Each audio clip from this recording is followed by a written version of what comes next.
Hi, welcome to Titus Studies. In today's class, we are going to discuss about respiration, that is the second unit from 10th class biology textbook. So, generally, what is meant by respiration? What process is involved in carrying out this respiration? So, in the first unit, we have studied about the heterotrophic nutrition, and in heterotrophic nutrition, we have discussed about the human digestive system. So, in the previous video, I have clearly explained about what are the parts present in the human digestive system and how the process of digestion is being done in the human digestive system.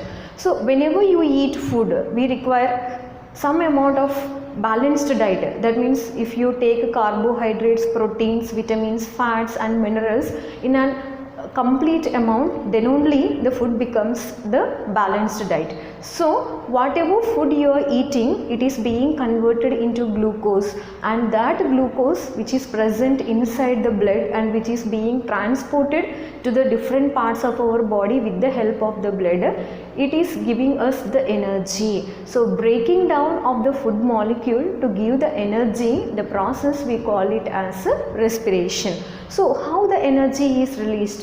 Whenever you take in the oxygen and leave out the carbon dioxide, we all know that, as you are all 10th class students, you know that the gas which we are inhaling, the gas we call it as oxygen gas, and the gas which we are exhaling out, we call it as carbon dioxide. So when one inhalation and one exhalation is carried out here, some amount of energy is released, and that energy is being utilized for the breaking down of the food molecule, and we are getting energy from that food molecule. So let us continue our topic, that is about respiration. So here I have mentioned about one of the very famous scientists, and his name is Antony Lavoisier. What is his name? His name is Antony Lavoisier, born in the year 1743 and died in the year 1794, and he is being called as father of modern chemistry. So they might be asking you the bit, who is called as father of modern chemistry? So father of modern chemistry is Antony Lavoisier, and he is the person who proposed the name oxygen, and he gave the name for the gas oxygen. Next, we have also, so whatever energy you are gaining, that energy is stored in the form of ATP molecules. So you might be knowing the full form of ATP, adenosine triphosphate. So that means 3 phosphate groups are present there, and for the third phosphate group, the adenosine is linked up here. So adenosine, ATP means adenosine triphosphate. And one ATP molecule contains this much amount of energy, 7200 calories of energy is present in one ATP molecule. So one ATP molecule contains nearly 7200 calories of energy. And how the glucose is being oxidized? So first, the glucose molecule is converted into pyruvic acid. Pyruvic acid is a 3-carbon compound. So the glucose molecule, first it is being converted into pyruvic acid, and in the second stage the pyruvic acid is converted into carbon dioxide, and here in the respiration process the carbon dioxide is being released out. So remember that these are very important points according to the point of examination. And next we shall continue with the different types of respiration. So each and every organism, according to its body structure and design and function, the respiration process is not same in all the organisms. Each and every organism has got a different process of respiration. So in the first one is aerobic respiration. So I stress it is aerobic respiration. Aerobic respiration means if the respiration is taking place in the presence of oxygen, that is O2. So if the respiration is taking place in the presence of oxygen, then we call it as aerobic respiration. For example, human beings, what we are doing, we are taking the oxygen into the body and you are carrying out your respiration with the help of oxygen. So all the human beings are examples for aerobic respiration. Next we have anaerobic respiration. If the respiration is carried out in the absence of oxygen or in the lower concentrations of oxygen, I repeat, if the respiration is carried out in the absence of oxygen or in the lower concentrations of oxygen, then we call it as anaerobic respiration. So Again, this anaerobic respiration is carried by two different organisms. One is bacteria and one is fungi. So if the anaerobic respiration is being carried out by bacteria, so lactic acid will be formed there, and if the respiration is carried out by the presence of fungi, then the gas formed is ethyl alcohol. Ethyl alcohol will be formed there. And next we have different types of respiration. Next is pulmonary respiration. So pulmonary means lungs. So if the respiration is carried out through lungs, then the respiration is called as pulmonary respiration. Examples are mammals, even the birds, the reptiles and human beings and some of the animals all will undergo the pulmonary respiration. We all take the respiration with the help of lungs. So this respiration is called as pulmonary respiration. If the respiration is carried out through lungs, we call it as a pulmonary respiration. Next we have tracheal respiration. So some insects, especially the arthropods, the jointed leg organisms, their circulatory system is a open type of circulatory system. That means they don't have any presence of blood vessels inside them. So the blood is pumped directly to the organs. So if the respiration is carried out through trachea, then we call it as tracheal respiration, and the good example for tracheal respiration, it is cockroach. So the example for tracheal respiration, it is a cockroach. Next we have bronchial respiration. So all the aquatic organisms, especially the fishes, crabs and prawns which are living inside the water, they don't have the presence of lungs, so they have the presence of gills. If you catch the fish, you can see if the side two small holes will be there. If you lift up that, you can see that holes. So if the respiration is through gills, then we call it as branchial respiration, and this branchial respiration we can see it in the aquatic organisms like fishes, prawns and crabs, etc.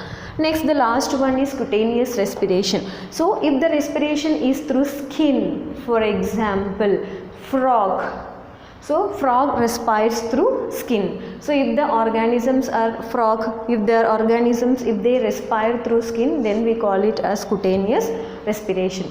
So just make a note of this. If the respiration is taking in the presence of oxygen, we call it as aerobic respiration.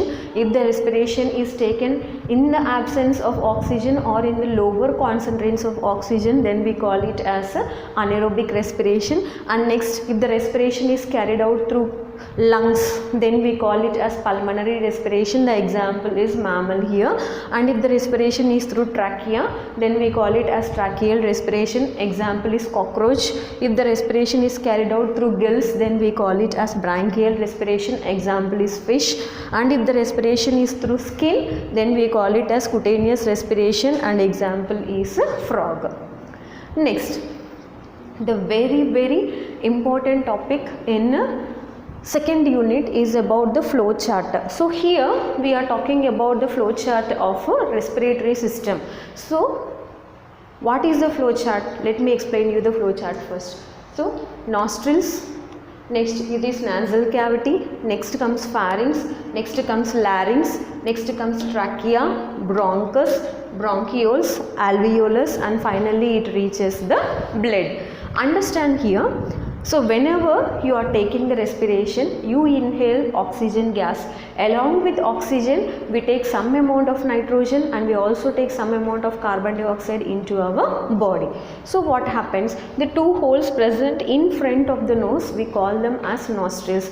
So they have the small openings. So this part we call it as nasal cavity. So with the help of the nose, you take the oxygen. So finally the oxygen is reaching into the nasal cavity. And if you touch inside the nose, you can see that one mucus layer is present and small hair-like structures are present there. So what happens there? So the hair-like structures, they will capture the dust and they will not allow the dust particles to enter into the lungs. You know, if at all any smoke is there, you feel suffocating. If any dust particle enters into the lungs, what happens? The lungs will get infected. Finally, you cannot take the oxygen properly into your body.